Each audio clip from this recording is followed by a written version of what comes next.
Graduation complete చేసుకున్న వాహిని friend పెళ్లిలో చూసి ఇష్టపడుతూ తల్లిదండ్రుల సహాయంతో పెళ్లి ప్రపోజల్ పెడతాడు సూర్య. మంచి అబ్బాయి కావటంతో 2 నెలల ముందే నిశ్చితార్థం చేసుకొని పెళ్లికి ముహూర్తాలు పెట్టుకుంటారు.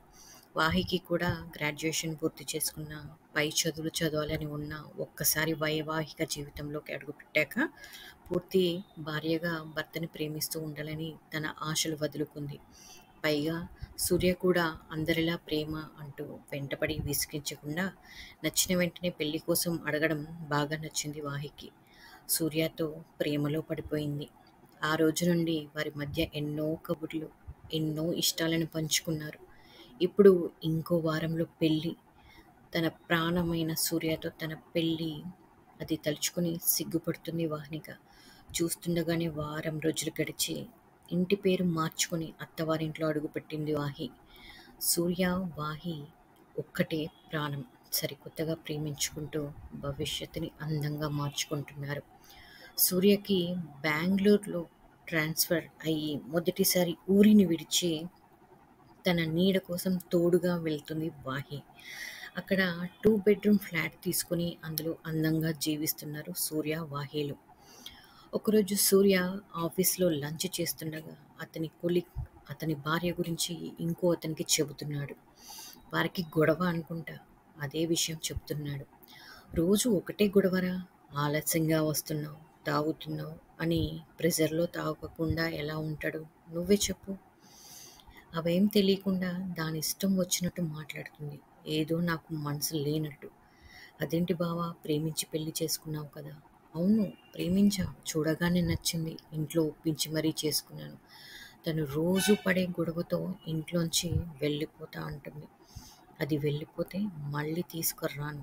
నేను నన్ను వదిలి వెళ్ళిపోతే ఏం పెట్టి పోషించుకుంటుందో పిల్లలను. డిగ్రీ కూడా పూర్తి కాలేదు. నేను నచ్చింది అనగానే ఒప్పుకొని పెళ్లి చేసుకుంది. అది నన్ను వదిలి వెళ్ళలేదు. వెళ్ళినా వాళ్ళ ఇంట్లో వాళ్ళు ఎన్ని రోజులని తిండి పెడతారు? జీవితాంతం నాతోనే ఉండాలి. నేను ఎలా ఉన్నా అని మగాడు అన్న గర్వంతో మాట్లాడాడు అతను. ఆ మాటలు సూర్యకి నచ్చలేదు. కానీ అతనిని ఆలోచించే చేశాయి. తర్వాత రోజు వాహితో మాట్లాడి కాలేజీలో సీట్ కోసం మాట్లాడాలి. తన భవిష్యత్తు అందంగా ఉండాలి అనుకున్నాడు. కానీ వాహి అందుకు ఒప్పుకోలేదు. నేను కాలేజీకి వెళ్తే నిన్నెవరు చూసుకుంటారు? నేను పెడితే గాని తినవు. నాకు చదువు వద్దు, ఏమీ వద్దు. నువ్వు చాలు అని గొడవ చేసింది. అప్పటికే తన మాటల వల్ల డిస్టర్బ్ అయిన సూర్య తను లేకపోతే వాహికి గుర్తింపు లేదు అని ఎవరు అనుకోకూడదు అని గట్టిగా నిర్ణయించుకొని అందరి భార్యలలా చదువుకున్న భార్య నా భార్య అని చూడాలనుకుంటున్నా, శుద్ధపప్పులా కాదు. ఎంతసేపు వంటిల్లు భర్తే నా దైవం అనే కాదు, బయట అందరు ఎలా ఉన్నారో చూసి నేర్చుకో. ఎంతసేపు నీ ప్రేమని, నీ ప్రాణమే కాదు, నేను లేకుండా బ్రతకడం నేర్చుకో. ఒకరి జీవితం మీద ఆధారపడటం మానే అని సీరియస్గా చెప్పాడు.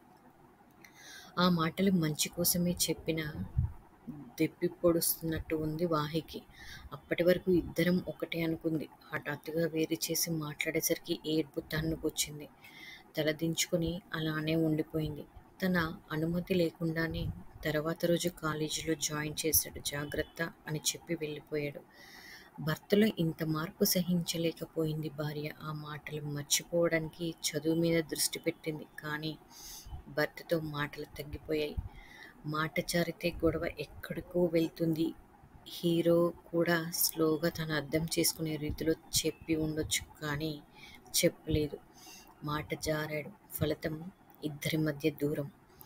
సూర్య కూడా తను ప్రేమగా చెప్తే ఎక్కడ చదువు మీద దృష్టి పెట్టాలో అని ఆ దూరాన్ని అలా ఉంచాడు. కానీ అతని మనసు ఆమె ప్రేమను కోరుకునేది. అమ్మాయి కోపం, ప్రేమ రెండు సముద్రంలా వస్తాయి. వాటిని తట్టుకోవడం చాలా కష్టం అనిపించింది. సూర్యకి ఎంత ప్రేమించిందో అంత దూరం పెడుతుంది. రాక్షసి అనుకున్నాడు సూర్య. ఆమె ప్రేమను విడిచి ఎక్కువ రోజులు ఉండలేకపోయాడు. ఒకరోజు రాత్రి వాహి పడుకున్న తర్వాత ఆమె గదిలోకి వెళ్ళి కింద కూర్చుని వాహి, నేను ఏం తప్పు చేశాను? నాతో మాట్లాడటం లేదు. అవును, కోపంలో నోరు జారాను, తిట్టాను. అంత మాత్రాన నా చిరునవ్వు నా నుండి లాగేసుకుంటావా? తెలుసా వాహి ఎందుకలా మాట్లాడాను?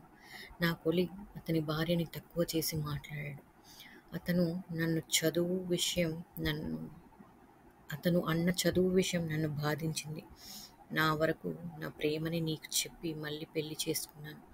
నీ కలలు, గోల్స్ ఏమి తెలుసుకోకుండానే జీవితం ప్రారంభించేశాం. అతని మాటలు విన్నాక నీ కలలు నా కోసం నేనే చంపేసినట్టు అనిపించింది. నీకు చెప్తే నా మీద ఉన్న ప్రేమతో కొట్టిపడేస్తావు. అందుకే లేని కోపాన్ని తెచ్చుకొని చూపించాను. నీ ప్రేమ నాకు దూరం అయిపోయింది. నేను లేకున్నా నువ్వు బ్రతకడం నేర్పించాలనుకున్నాను. నన్నే దూరం పెట్టేస్తావు అనుకోలేదు. నా ప్రేమవే నువ్వు అయినప్పుడు నిన్నెందుకు దూరం పెడతాను? నా మాటలు బాధ అనిపించొచ్చు, కానీ నీ గోల్స్, నీ కలలు అన్నీ నీ డైరీలో చూశాను. సొంతంగా ఏదైనా చేయాలనుకున్నావు. అది నా వల్ల దూరం అవ్వడం నాకు ఇష్టం లేదు. ఇంకా చెప్పాలంటే రేపటి రోజున నేను లేకపోయినా నువ్వు నీ జీవితాన్ని చక్కదిద్దుకునేలా ఉండాలి అనుకున్నా. గొడవలైనా ఎలా వస్తాయో, కొన్ని దూరం పెట్టేవైతే కొన్ని దూరం చేసేవి. వాటిలో నీకు తోడుగా ఈ ప్రపంచం. నేను ఎవరు తోడు రాలేము. నీకు నువ్వే ఉంటావు. నీ తోడు నీ చదువు ఉంటుంది. అందుకే అంత ఫోర్స్ చేశాను, అరిచాను నేను లేకపోయినా అని అంటుండగానే సూర్య చెంప వాచిపోయేలా కొట్టింది వాహి. అమ్మో, ఇది లేచే ఉందా అని షాక్గా చూస్తున్నాడు. సూర్య, ఎన్నిసార్లు అంటావు నేను లేకపోతే అని? లేక ఎక్కడికి పోతావు? ఒకవేళ గొడవ అయినా నేను నిన్ను వదిలేసి వెళ్ళే రకాన్ని కాదు. కాకపోతే ఇంతేనా అర్థం చేసుకుంటుంది అని బాధ, అంతే. నువ్వు అకస్మాత్తుగా అలా వేరు చేసి మాట్లాడేసరికి కోపం కన్నా విడదీశావు అని బాధగా అనిపించింది. అందుకే నువ్వు ఏదైతే చెయ్యమన్నావో అది చేసి నీ కళ్ళల్లో ఆనందం చూద్దామనుకున్నాను. తర్వాత నా పగ నాది, నన్ను ఏడిపించినందుకు. ఇంకోసారి నువ్వు బాధపడి నన్ను బాధ పెట్టకు. నాకు నీ ప్రేమ కన్నా ఎక్కువ ఏదీ కాదు. అలా అని నీ ప్రేమే లోకం కాదు. నాకంటూ కొన్ని కలలున్నాయి. అవి నెరవేర్చుకుంటా. నువ్వు నాకు తోడుగా ఎప్పుడుంటావో నాకు తెలుసు. నీ ప్రేమ మాత్రం నాకే కావాలి ఎప్పటికీ అని అతని గుండె మీద వాలి పడుకుంది. చాలా థ్యాంక్స్ రా, నా లైఫ్లోకి వచ్చి ఇంత ప్రేమని ఇస్తున్నావు అని ఫోర్హెడ్ పైన ముద్దు పెట్టుకుంటాడు. 5 సంవత్సరాల తర్వాత సూర్య తన కూతురితో ఆడుతూ ఉంటాడు హాల్లో. వంట చేస్తూ ఉంటుంది వాహి.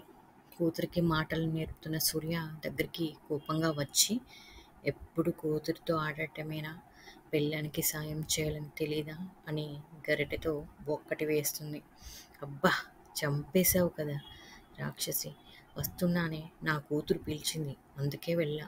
అయినా వంట ఆడవాళ్ళ పని, మగవాళ్ళు చేయరాదు. అవునా? ఉద్యోగం కూడా మగవాళ్ళ పనే. కష్టపడి కోపంతో తిట్టి మరీ చదివించావుగా, వండిపెట్టు, నేను తిని పెడతా అని నవ్వుతోంది వాహి. అవును, గోటితో పోయేదాన్ని గొడ్డలి వరకు తెచ్చుకోవడం అంటే ఇదేనేమో.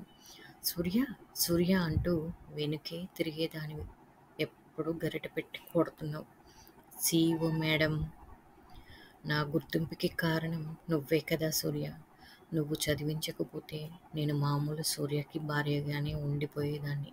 ఇప్పుడు అందరికీ ఒక బాస్ని. సూర్య వాహినిక, కానీ నా పేరు ముందు, నా విజయం ముందు నువ్వే కదా ఉన్నావు అంటుంది ప్రేమగా చూస్తూ. అది నీ ప్రతిభ వాహి.